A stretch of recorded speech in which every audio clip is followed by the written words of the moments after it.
tuning in. What's that? Close to 1 billion people watching this. What time is it in China now? Okay, good evening. Welcome to our first lecture, Shir, Practical Halacha.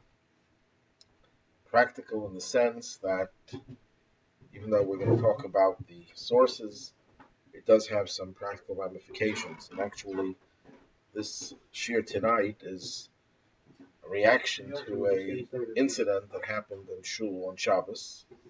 That can happen in many places throughout the world. There's a takana, an enactment of the Rebbe, that on the Shabbos before Yud Shvat, the Hilula of the previous Rebbe, Hasidim should get an Aliyah. The same way a person who doesn't have a father or a mother, Shabbos before the Yartzeit, they get an Aliyah. That's the custom. Same way, we get an Aliyah before the Yartzeit, the Hilula of the previous Rebbe. How old is that custom? How old is the custom? So, I mean, the whole thing getting a For it's not even clear where it comes from. It's not mentioned in Gemara. It's not mentioned in Shulchan Aruch. The Poskim do mention it as a minig, and they say that it's like the last, hierarchy of kibbudim. It's the very last. I mean, every other chiyuv pushes it away, but it is a minig, and we have the minig to do it for our Rebbe, for the previous Rebbe. Now, when you have a shul, you have a limited number of aliyahs, because there are only 8 aliyahs, 7 plus maftir, and the Rebbe says clearly not to add on aliyahs. There are some communities when they have a simcha in the shul, they'll add on more aliyahs. You can divide it up to parsha to maybe 20 aliyahs, but the Rebbe says not to do it. It's based on a tshuva of the Tzemach Tzedek. We don't add on aliyahs nowadays. So the only way you can get an aliyah is either you have a very small shul, and you only have 8 people who want an aliyah, or you make Kriya, you read the Torah over and over again.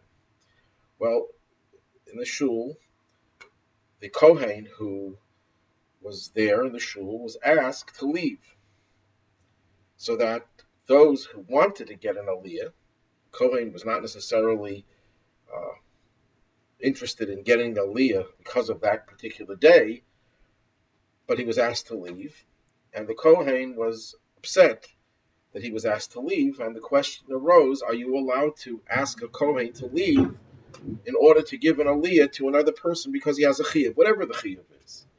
And we're assuming now that getting an aliyah before the yartzeit of the previous Rebbe is something that is a must. And in a way, it's even stronger than the minig to get an aliyah before the yartzeit of a parent, because that's a minig. Here, we're doing what our Rebbe tells us to do, and it gets into a category of a chiyuv, an obligation to listen to your Rebbe. But that's a separate issue. But certainly it's a minig to do that, and the Rebbe says we should be mishtaled, we should make an effort to do it. And if the Kohen is not so inclined, that he doesn't feel that he is bound by that, wouldn't it be a good idea for him to leave the shul? On the other hand, if the Kohen feels that he has the right to get that aliyah, maybe he shouldn't be told to leave, and he shouldn't be forced to relinquish that aliyah. So I'd like to talk a little bit about the whole sugya, the whole topic of the Kohen's status in getting the first aliyah. We'll start off with Sefer HaMitzvahs, the Rambam. Sefer HaMitzvahs, Mitzvah Lamed Beis, Lev, the heart. So the Rambam writes like this: Hatzivui shenitztavinu Ligadel zera arain, ulachabdam ularemamam. We're commanded to make the seed of Aaron, the descendants of Aaron, great, to give them honor and to exalt them.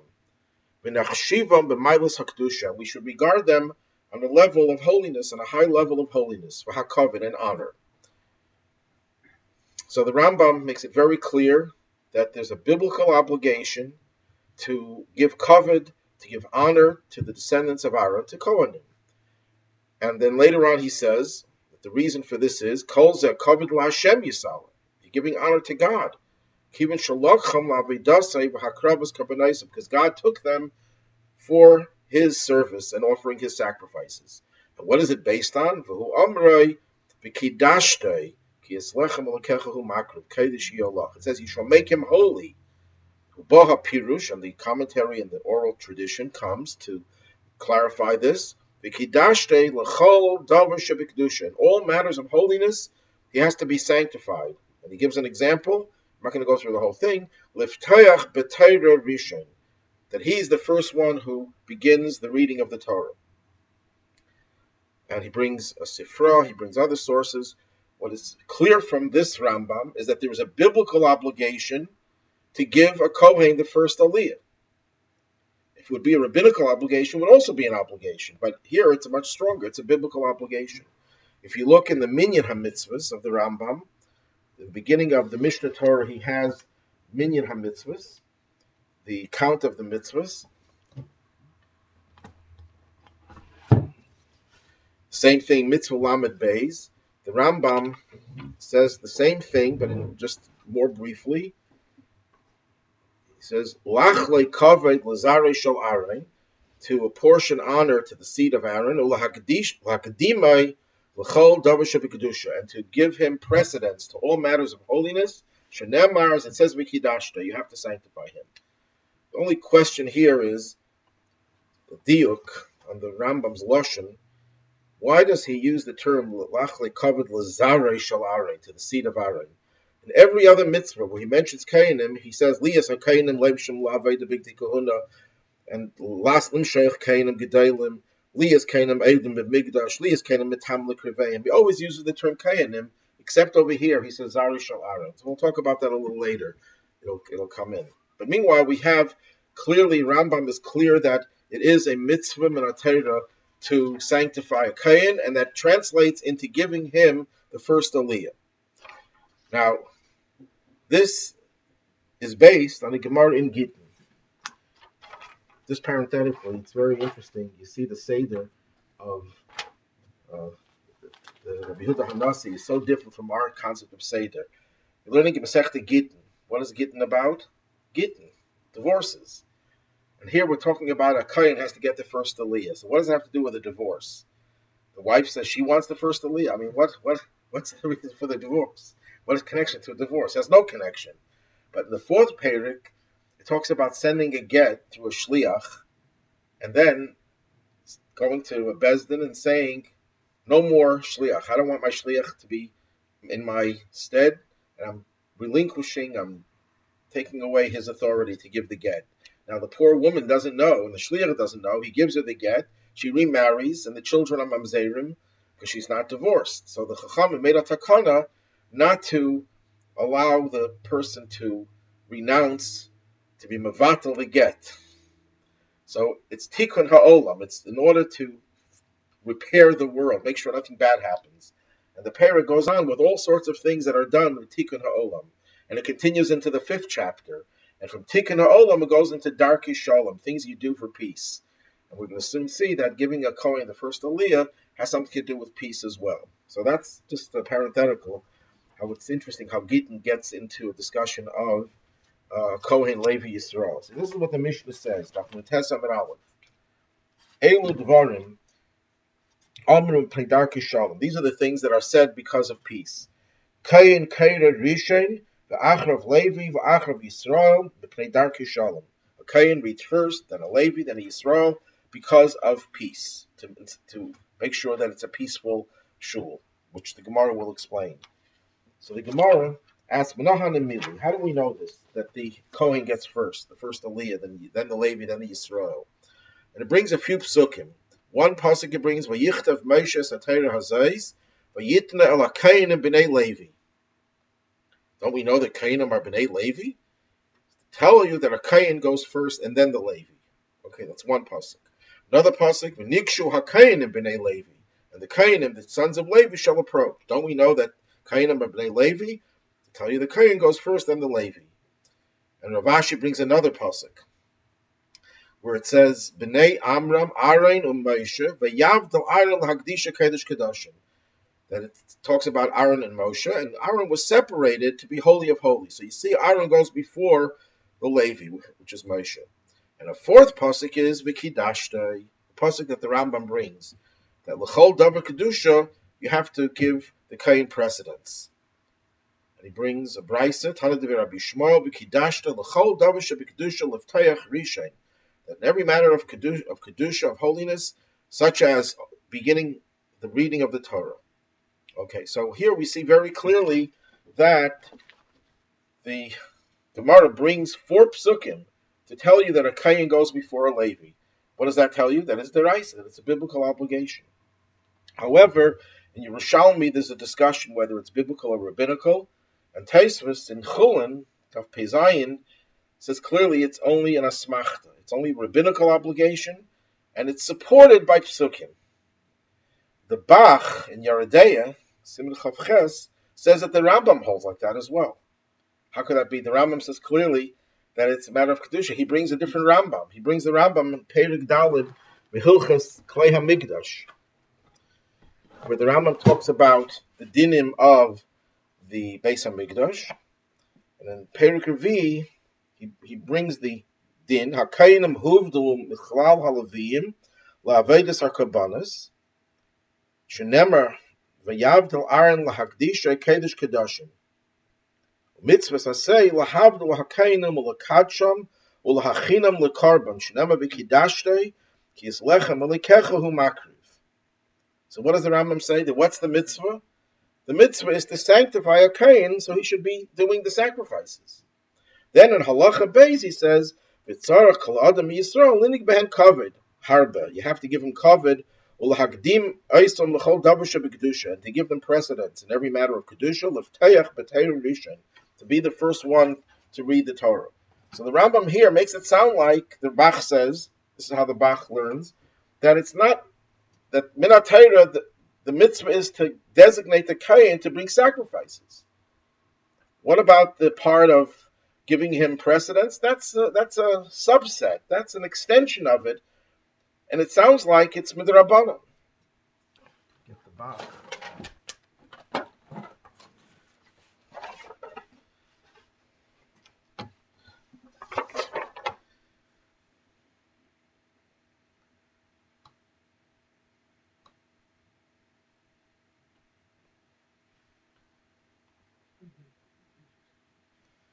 So then the Bach says that how come the Gemara says clearly that it's deraisa? The Gemara says clearly. So the Bach says, that there's a certain trace of deraisa in it. In other words, it's based on a biblical commandment. There's a biblical commandment to give him precedence when it comes to a carbon. So from there, the Chachamim extrapolated that we should also give him kavod when it comes to reading the Torah. So the Bach says that the Rambam doesn't hold that it's Minat Torah. But the Rishonim themselves say, the Rivash, the Rishonim says clearly that the Rambam holds it's Minat Torah. And also, you look in Sefer HaMitzvahs. Sefer HaMitzvahs, he says very clearly that it's Minat Torah. So I saw that Rabbi Yerucham Fischel Perlo, he's one of the recent commentaries on Rav Sadia Gaon's Sefer HaMitzvahs, and he says, Harambam Chazar Bay, that the Rambam changed his opinion from the Mishnah Torah, from the Sefer HaMitzvahs to the Mishnah Torah. I find that very, very hard to believe, because the Rambam in Minyan HaMitzvahs writes in Minyan HaMitzvahs that it's to give them precedence, to give them kavod, and then in the Minyan HaMitzvahs that he follows shall say their Halachas HaRambam, which I presume he wrote in the same time, he writes L'Kadsham La'aveda, the same thing as he writes in Hilchos Klei HaMikdash. So it's hard to imagine the Rambam changes opinion from Sefer HaMitzvahs and Minyan HaMitzvahs to the other Minyan HaMitzvahs and to Mishnah Torah. I know there are times when the Rambam definitely changes opinion from Sefer HaMitzvahs, but from Minyan HaMitzvahs it's a little bit less likely. I think. In the Mitzvah, he actually says by Aliyah. No, he doesn't say that, but he talks about kavod. Lachle kavod lazar shal ola hakdime l'chol davar shebekdusha. That doesn't mean just carbon. That means everything. It means It's just shorthand for the longer, all the dinim that you have to give a Kohen precedence. So I think there's no contradiction. The Rambam is talking about two aspects of the halacha. And in Sefer HaMitzvahs, he has to emphasize one aspect. What is that aspect? That you have to give kavod. Why? Because we already know there's already a mitzvah that the Rambam says, mitzvah chav gimel, that you have to separate the Leviim. The Leviim should work in the Beis HaMikdash. The whole Shevet Levi was separated. Lias Halevi Ovid b'Mikdash, Nemav Ovid Halevi Hu. And the Rambam Hilchos Klei HaMikdash says clearly, the Shevet Levi was separated from Klal Yisrael to serve in the Beis HaMikdash. So what's different about a Kohen? Oh, he brings karbanis. There's a mitzvah for every separate carbon that a Kohen has to bring. The Kohen has to put on Bigdei Kahuna, another mitzvah. He has to bring all the karbanis, another mitzvah. So what do you mean he's separated? In what way is he separated? That's not counted in another mitzvah. So the Rambam in Minyan HaMitzvahs and in Sefer HaMitzvahs has to establish that it's a separate mitzvah, there's a separate aspect that's not included in any other mitzvah. What is that separate aspect of it? That you have to give him kavod. And since he is designated to serve Hashem by bringing the karbanos, he's singled out for that, you have to give him special respect. So the mitzvah is one mitzvah. There's one mitzvah to give a Kohen kavod because he is designated for a special service in the Beis HaMikdash. What do you count as one of the Taryag mitzvahs that justifies it being counted separately? The part about the kavod. That's not included in any other mitzvah. Nowhere does it say you have to give a Levi kavod. Nowhere does it say you have to give anyone kavod other than a Kohen. So when the Rambam Klei HaMikdash puts it as a separate halacha, he's not trying to say that it's only an extension of it, it's a rabbinical one. There he's talking about Hilchos Klei HaMikdash, he's talking about the dinim of the Beis HaMikdash. The Kohen was designated for the karbanos. What makes it a separate mitzvah, that's what he talks about and focuses on in Minyan HaMitzvahs. And that's why he says also, Lach lekavod l'zarei shel Aaron. It doesn't say Kohenim. Why does he say l'zarei shel Aaron, not Kohenim? What? Oh, because the Rambam Sefer HaMitzvahs says even a balmum, you have to have kavod. Even a balmum, a Kohen who has a blemish, a serious blemish, you also have to give him the first Aliyah. What's the basis for that? The basis for that is that there are actually two reasons why you have to give kavod to the Kohen. There are two reasons. One is because he does the Aveda, he's designated for the Aveda, and the other is because he is a descendant of Aaron. Just being a descendant alone commands the kavod. That's a separate, it's included in this mitzvah, and that's why it's considered to be a separate mitzvah, because there's a special aspect of it that has nothing to do with carbon. The carbon just gives you a rationale why you have to give him kavod. You have two reasons. Number one, because he's designated to bring sacrifices, but there's also another aspect of it that he's just Zarei Shel Aaron. We'll talk more about that later. So what do we see now? What do we accomplish now? That the Rambam is not contradicting himself. The Rambam definitely holds that the mitzvah of giving a Kohen precedence, giving him the first Aliyah, is min HaTorah. The Rambam is not the only one. The Smag says that clearly. The Smak says that. The Meiri says that. Many of the Rishonim say it very clearly. The only one who says it's an asmachta is Tosfos and the Rosh. Maybe another one or two Rishonim say that it's only an asmachta. The question is, the Gemara in Gittin says clearly it's deraisa. How can they say it's asmachta?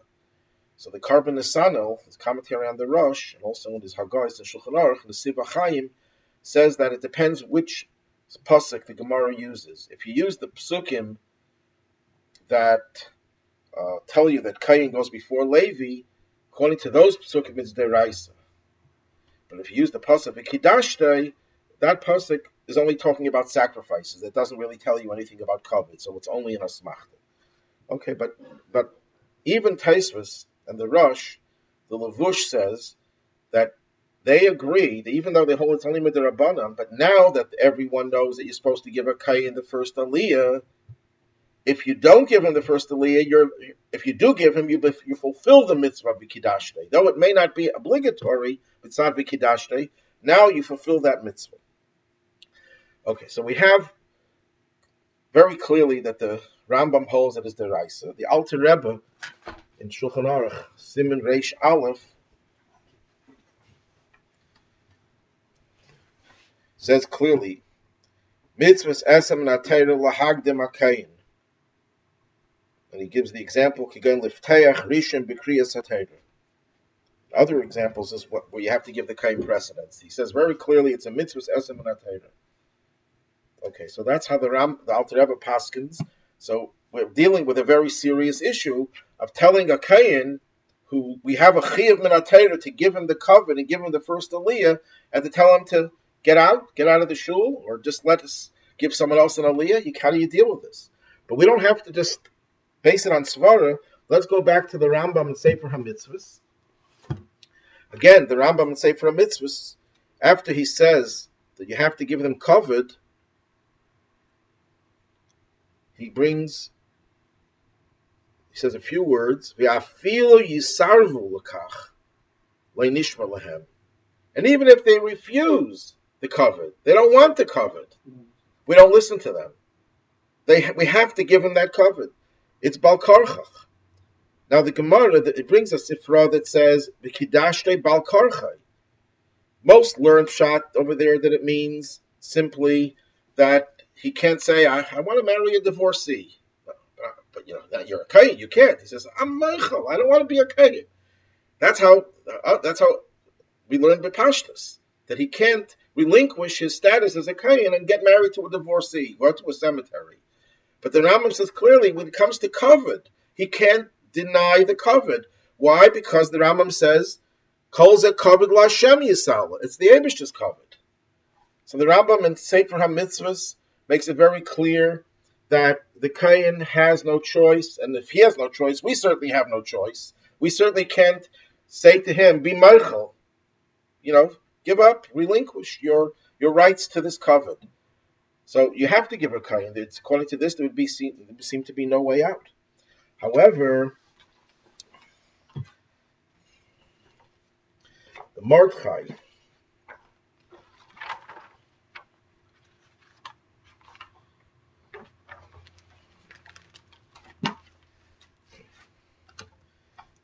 someone wants to look it up, and Gittin Siman Tuf Aleph. He brings from Chubas Haram. That's Haram ben Baruch. That's in Ram Rutenberg, probably. So, Sha'alta Meiri Rav Asher. Because the Mordechai was a student of the Rosh, and the Rosh was a student of the Maram Rutenberg. So his teacher, the Rosh, asked the Maram Rutenberg. It says B'Kiddushin. Kain Liftayach B'Kedushas Kain. Liftayach Rishon. He has to be the first one to get the Aliyah. Im Rishus B'Yad Eliten Rishus LeYisrael Levarach Lefanav B'Suda. There it's talking about in benching. Could he give a Yisrael to bench before him? V'Nira Li Rishus B'Yadei. That he has the right to do that. And he brings the Gemara in Gittin where it says clearly that you can give kavod to your Rav.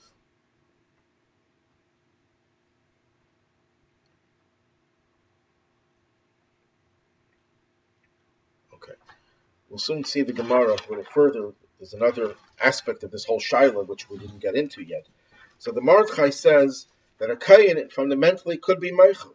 He could relinquish his kavod. There's Haggayos of Mordechai in the end, and he has a very interesting thing.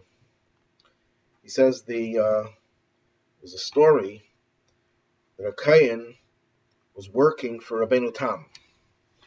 Rabbeinu Tam had a kayin serve him. It says Yatzak Mayim Ayidei Rabbeinu Tam. V'hikshalei Talmud, and the student challenged him.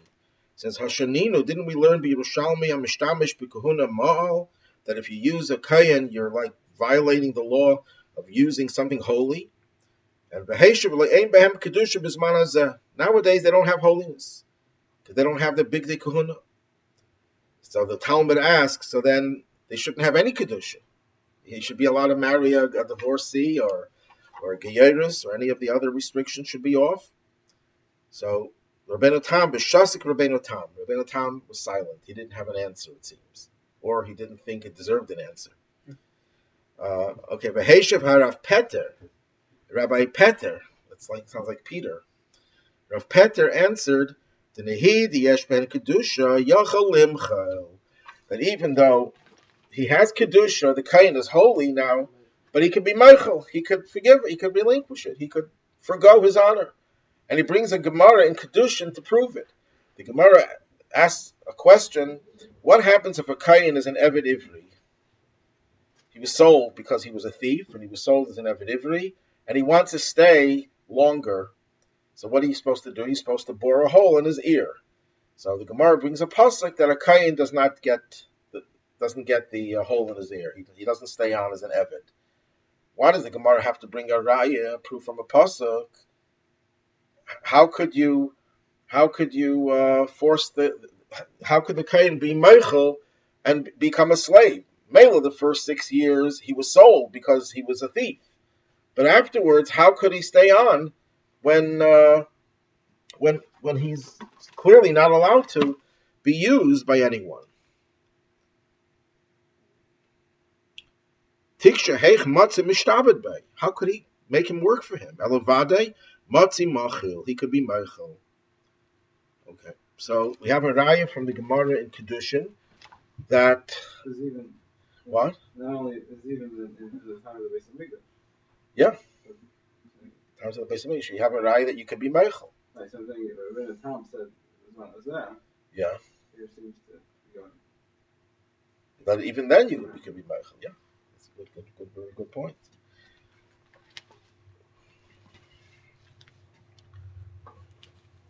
So that's one proof against the Rambam. Proof from there that a kohen could be meichel. There's another question. The Gemara in Chulin says that Rava used the kohen as a servant for him. He had a kohen who was employed by Rava to do work in his house. How could Rava use a kohen?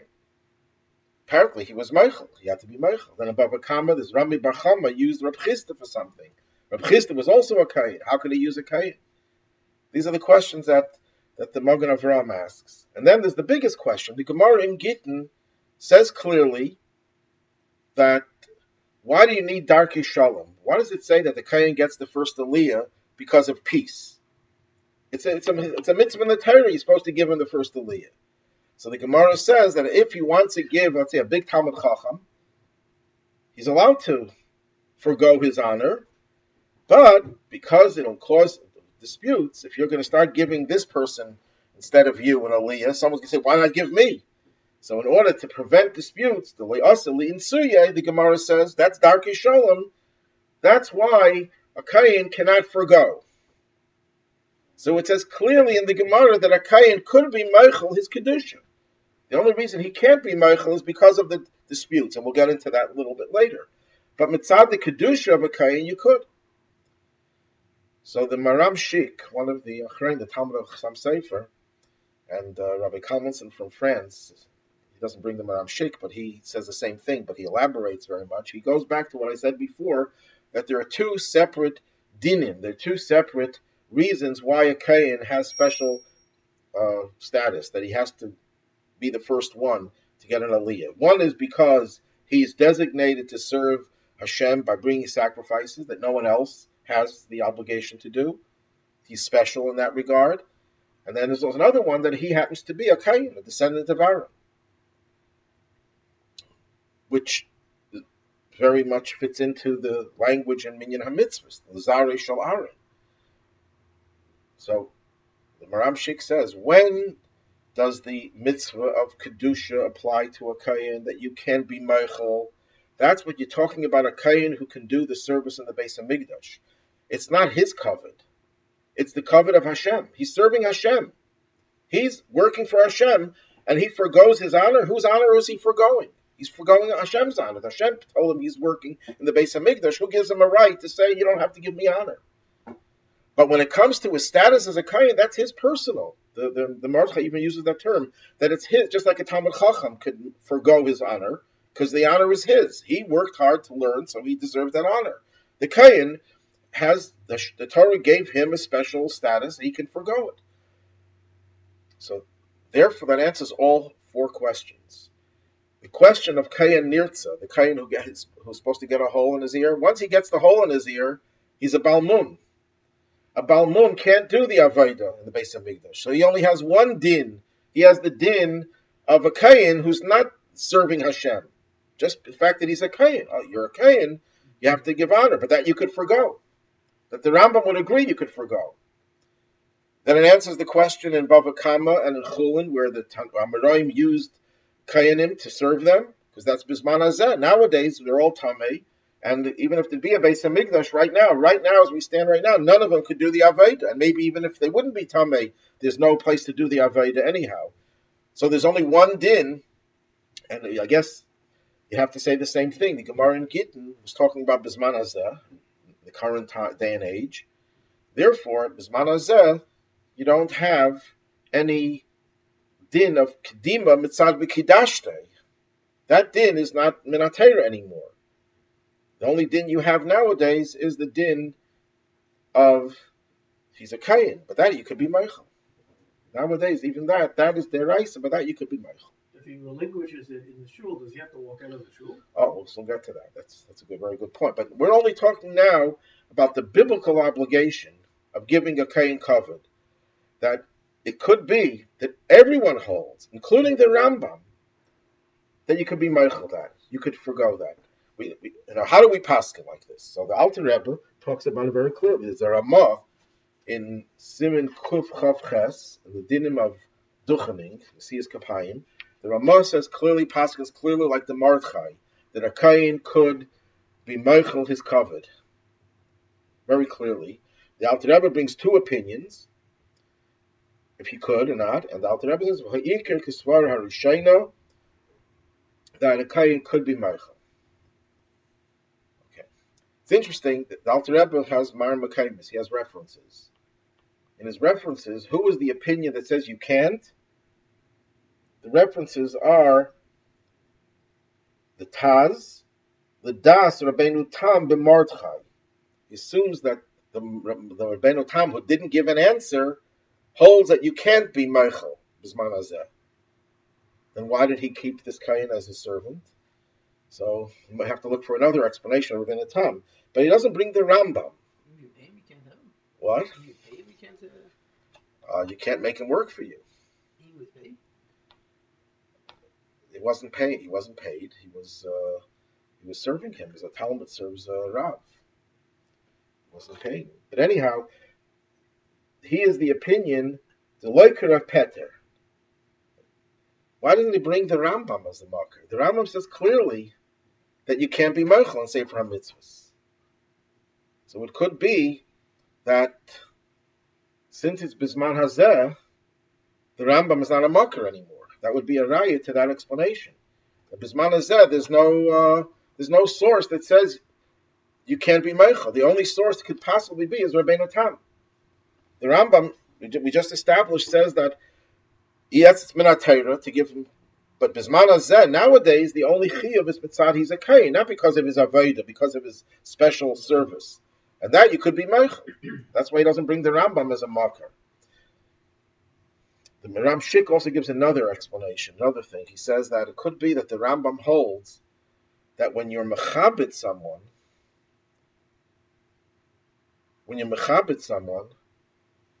that's not called being Meichel.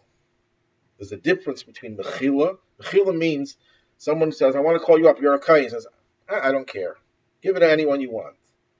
That's mechila. Then or someone asks you, could you give up your Aliyah? Okay, I'll give it up. That's not, the Rambam holds that you can't do. But to be mechabit someone, so I want to honor so-and-so, I want to give this person the honor of getting my Aliyah, then you're delegating your covet to someone else. That itself is a covet. There are people who buy Aliyahs, who'll spend $100,000 for an Aliyah and honor someone else to get the Aliyah. So what do they think? That it's not their honor. They feel it's their honor to honor someone else. So the Miram Shik says that answer as well, that it could be the Rambam holds that no, you can't be Meichel but you could honor someone.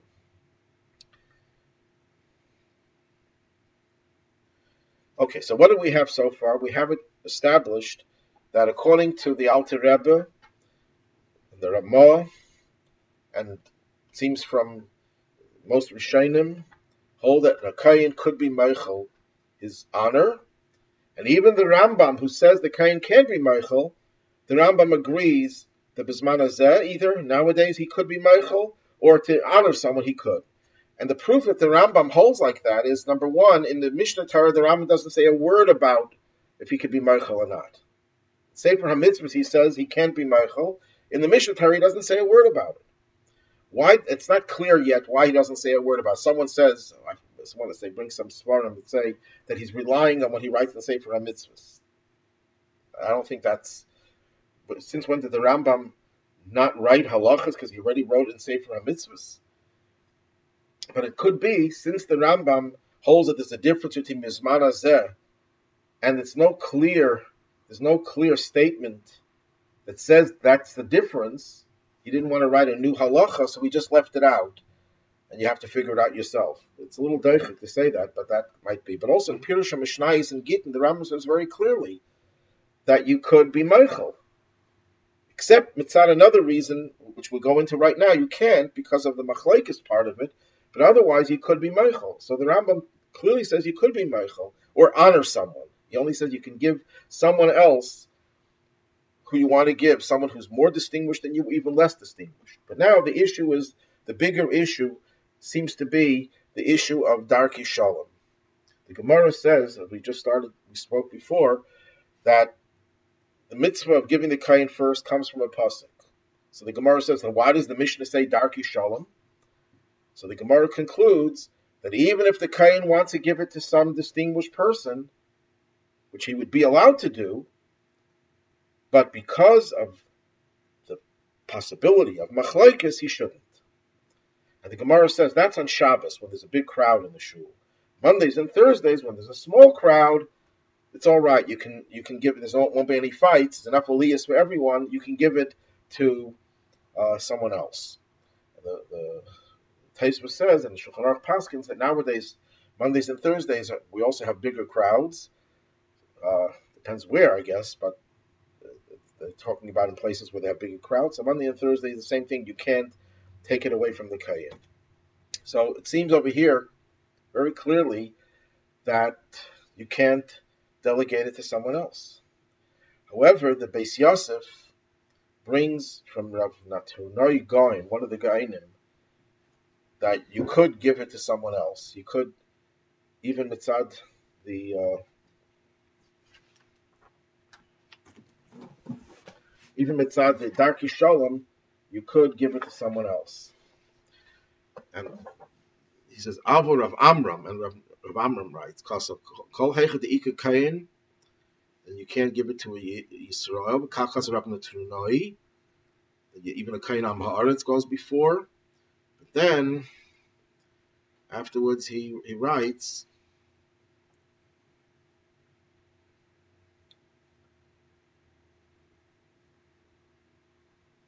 Plain Tzar Chloimar, Had the Kamir of Amram, Rav Natronoi, had a Davke Keshakain Makbid Bedover, the Bekaigav Navadi Oselin Suye, Vikme play Darki Shalom, of Imhu Meichel, Al Kveide Leish, Shakola Kainim Kfufim Le Shaperdami. In other words, if everyone feels this is a very distinguished person and they want to give him the Aliyah, even these two Ga'anim would agree that you're allowed to give it to someone else. It's not going to be a machlekes.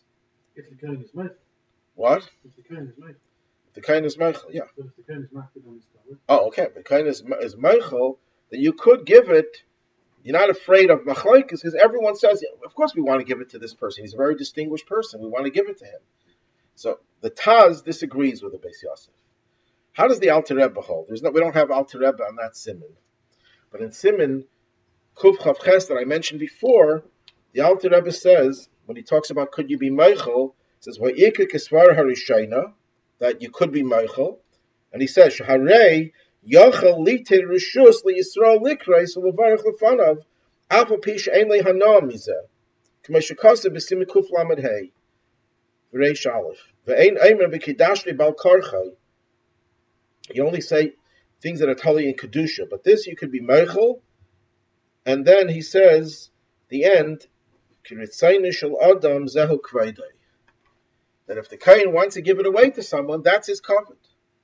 What is covet? Covet means you're doing something for that person.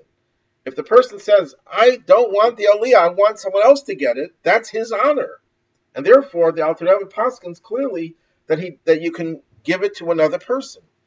So, Alter Rebbe seems to suggest that not only mitzad the mitzvah of Kedusha, but also mitzad the Darki Shalom, because he refers to Siman Kuf Lamed Hey. That's where it talks about Darki Shalom. Does it seem to be telling in the fact that the Kohen still retains his covenant? Can't be mentioned in his covenant. See, so from what you're saying, he said, what you're saying is by giving it to somebody else, he's maintaining his covenant. The Alter Rebbe says two things over here. They ask the question why the Alter Rebbe says both things. He says that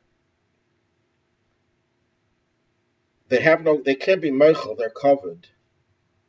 But their covet was given to them lahana asam, lalos l'tayra rishon.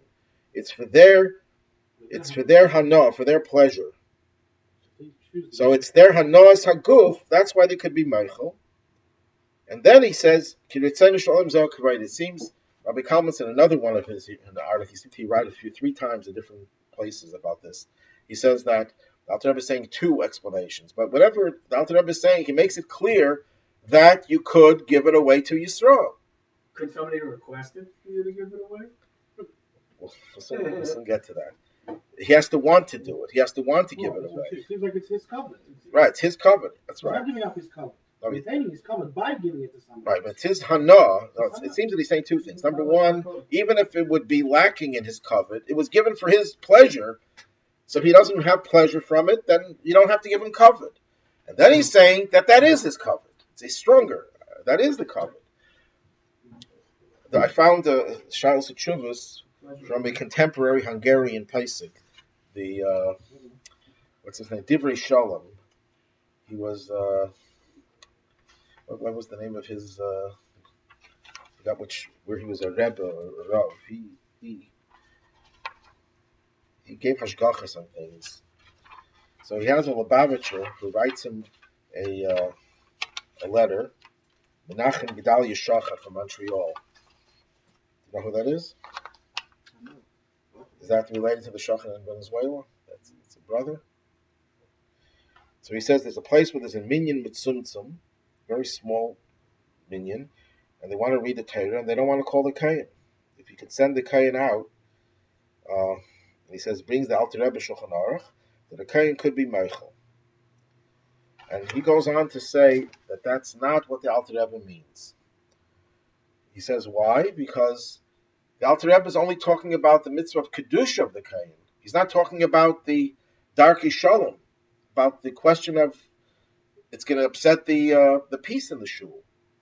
And in Siman Kuf Chav Ches, there it seems to suggest that you can't be Meichel that. At least not according to the Taz and the Mishnah Brura. So over here, so he says, why does the Alter Rebbe say this over here? Here he's only talking about the mitzvah of kedusha. And the fact that the Alter Rebbe puts it in parentheses means that he wasn't even sure about this. That's not necessarily the case, but I don't think. It's explicitly that he can't give it away. So he says that's beside the mitzvah of kedashta, you can give it away. But the Alter Rebbe wouldn't leave something like that without bavarning. And another thing, the Alter Rebbe says, as it says in Siman Kuf Lamed Hey. And what does it say in Siman Kuf Lamed Hey? The opposite. So it's obvious that the Alter Rebbe there in Siman Kuf Lamed Hey holds like the Beis Yosef, not like the Taz. Or whatever other reason he has, that it's not, that you could be Meichel, you could give it away to someone else. It's interesting. Yeah. Who's showing? Who's going to get upset? The people or the Kohen? The people will get upset. People will get upset. If you give it away to someone, the people say, why him? Why not me? Why is he getting it? But Darki Shalom could include any type of scenario where there won't be Shalom. Okay, so it's hard to say that the Alter Rebbe was not precise over here, and especially when he's referring to Siman Kuf Lamed Hey, where it talks about Darki Shalom. So it seems that Alter Rebbe holds that you could give it away. Okay. The issue over here is, could you ask the Kohen to be Meichel? Please, could you allow us to give Aliyah to someone else?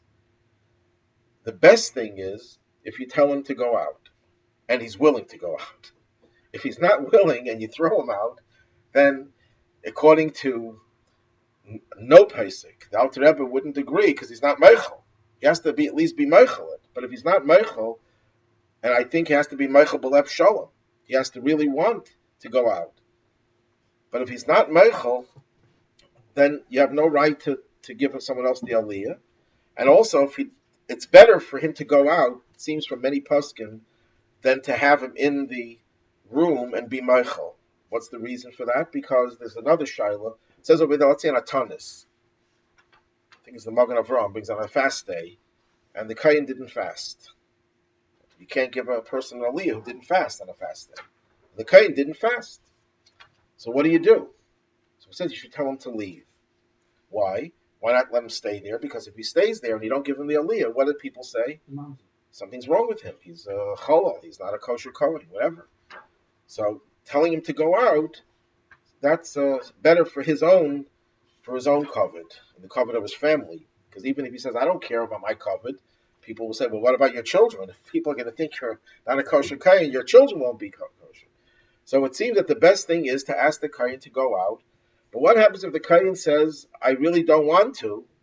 Then seems to be no heter, no one would allow you to give a non-Kohen that Aliyah. Just a postscript. It's not the halachic aspect of it. Maybe it is a halachic aspect. That what does the Rebbe want? The Rebbe wants Hasidim to get Aliyahs the Shabbos before, or he wants Yidden. He wants Jews to get the Aliyah the Shabbos before. If he wants Hasidim, and someone says, I'm not a Chassid, then encourage him to go out.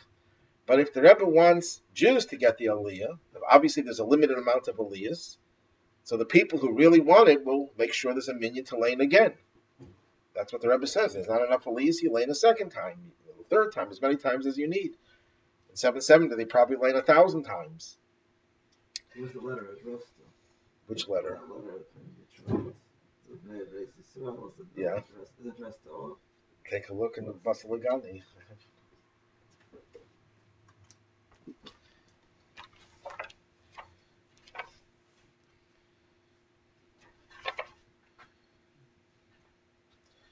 Okay, Alanash, Tamidi Hatmimil, and Bekusharim Ayashaychem al Koikdus Merchem Adma.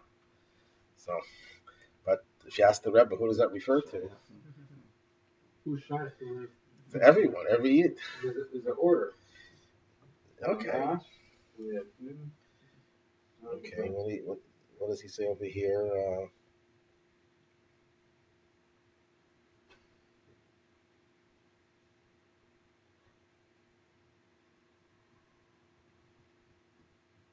Shabbos Kodesh.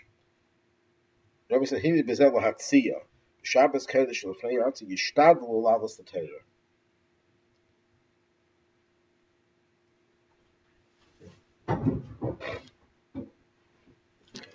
To make an effort to get an Aliyah. But so that remains a question. What does the Rebbe want? Does the Rebbe want people who feel connected, or he wants every year to get an Aliyah?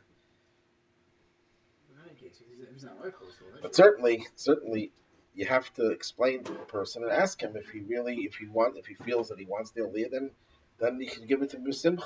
For character, that connects him. That makes him connected to the Rebbe, that he's getting an Aliyah, knowing that others might want that Aliyah, and he's keeping it because he's entitled to it. So that might be, and again, you can lane in again if that was such an important thing. As the Rebbe says clearly, that's what should be done. It's longer than a half hour.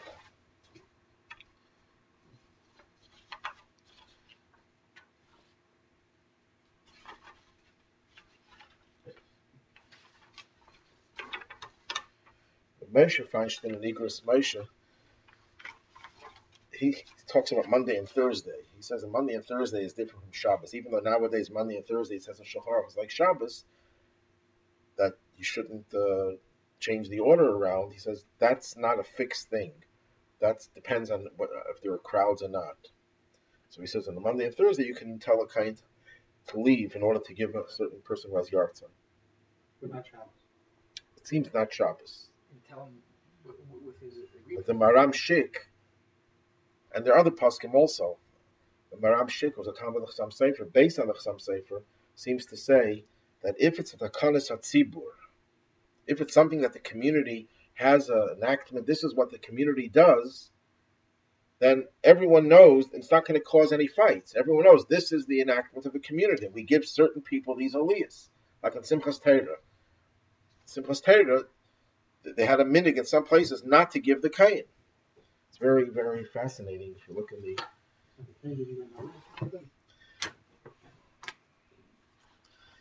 This is really very, very powerful stuff. Let me see.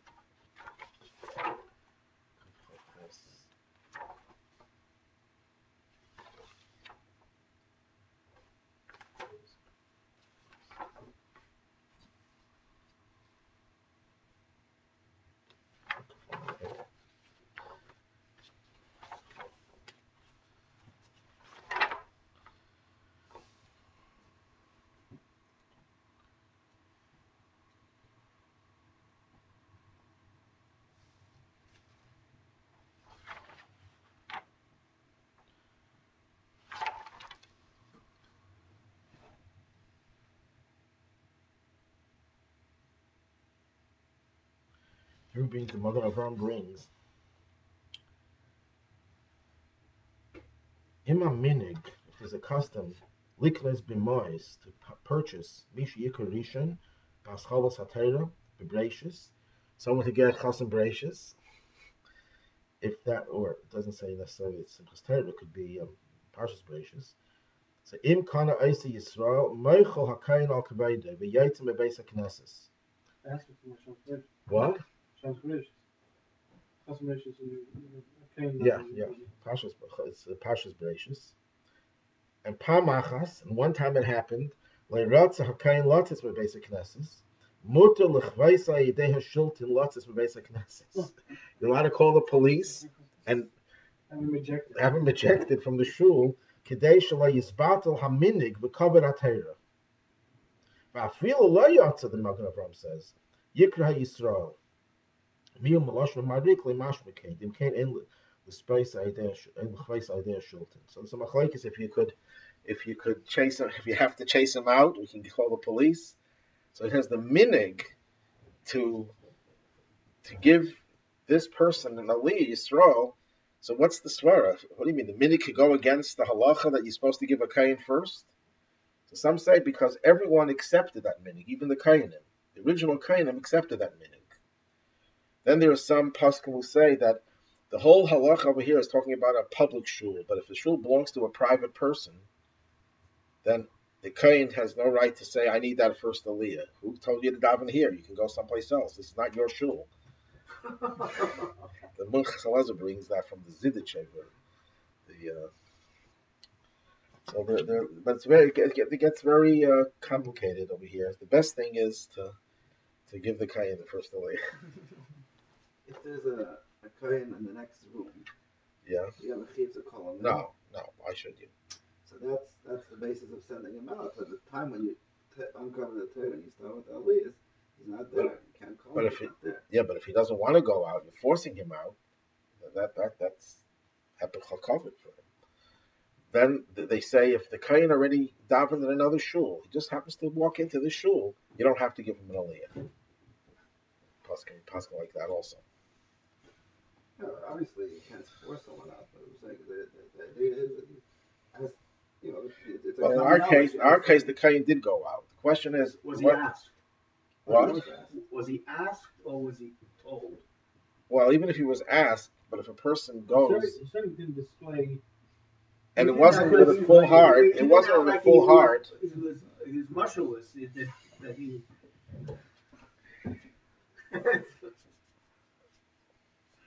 Okay, to all the people in China. We're watching. This is live now. Was live, yeah. Yeah.